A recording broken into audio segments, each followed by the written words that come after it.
कहानियों की क्यारी में प्रस्तुत है कार्तिक मास महात्म कथा अध्याय 6। नारद जी बोले, जब 2 घड़ी रात बाकी रहे तब तुलसी की मृत्तिका वस्त्र और कलेश लेकर जलाशय पर जाए। कार्तिक में जहाँ कहीं भी प्रत्येक जलाशय के जल में स्नान करना चाहिए। गर्म जल की अपेक्षा ठंडे जल से स्नान करने से 10 गुना पुण्य होता है। उससे 100 गुना पुण्य बाहरी कुएं के जल से स्नान करने से होता है। उससे अधिक पुण्य बावड़ी में और उससे भी अधिक पुण्य पोखर में स्नान करने से होता है। उससे 10 गुना झरनों में और उससे भी अधिक पुण्य कार्तिक में नदी स्नान करने से होता है। उससे भी 10 गुना पुण्य वहाँ होता है जहाँ 2 नदियों का संगम हो, और यदि कहीं 3 नदियों का संगम हो तब तो पुण्य की कोई सीमा ही नहीं है। स्नान से पहले भगवान का ध्यान करके स्नानार्थ संकल्प करना चाहिए। फिर तीर्थ में उपस्थित देवताओं को क्रमशः अर्घ्य आचमनी आदि देना चाहिए। अर्घ्य मंत्र इस प्रकार है। हे कमलनाथ, आपको नमस्कार है। हे जलसाई भगवान, आपको प्रणाम है।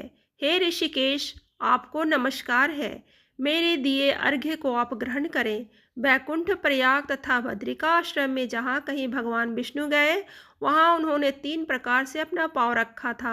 वहाँ पर ऋषि, वेद, यज्ञों सहित सभी देवता मेरी रक्षा करते रहे।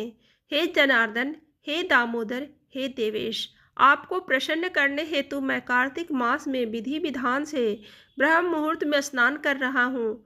आपकी कृपा से मेरे सभी पापों का नाश हो। हे प्रभु, कार्तिक मास में व्रत तथा विधि पूर्वक स्नान करने वाला मैं अर्घ्य देता हूँ। आप राधिका सहित ग्रहण करें।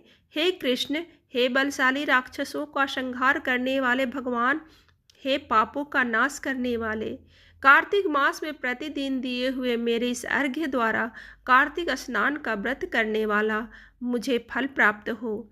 तत्पश्चात विष्णु, शिव तथा सूर्य का ध्यान करके जल में प्रवेश कर नाभि के बराबर जल में खड़े होकर विधि पूर्वक स्नान करना चाहिए।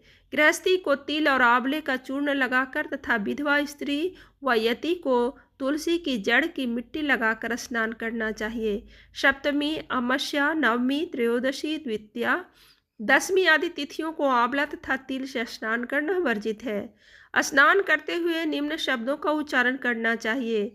जिस भक्ति भाव से भगवान ने देवताओं के कार्य के लिए 3 प्रकार का रूप धारण किया था, वही पापों का नाश करने वाले भगवान विष्णु अपनी कृपा से मुझे पवित्र बनाए।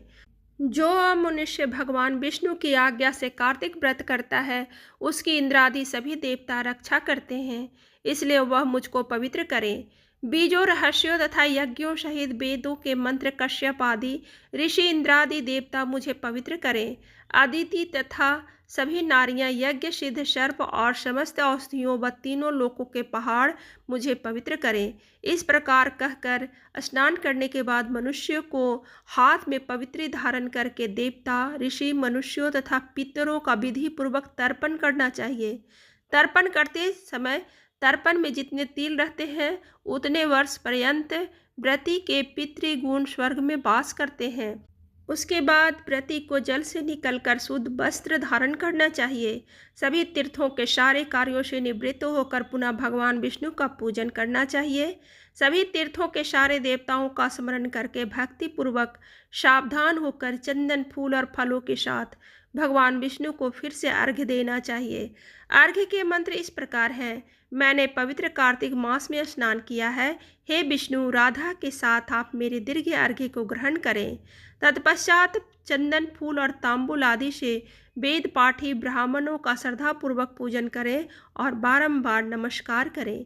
ब्राह्मणों के दाएं पांव में तीर्थों का वास होता है, मुंह में वेद और समस्त अंगों में देवताओं का वास होता है। अपने कल्याण की इच्छा रखने वाले मनुष्य को इनका न तो अपमान करना चाहिए और न ही इनका विरोध करना चाहिए।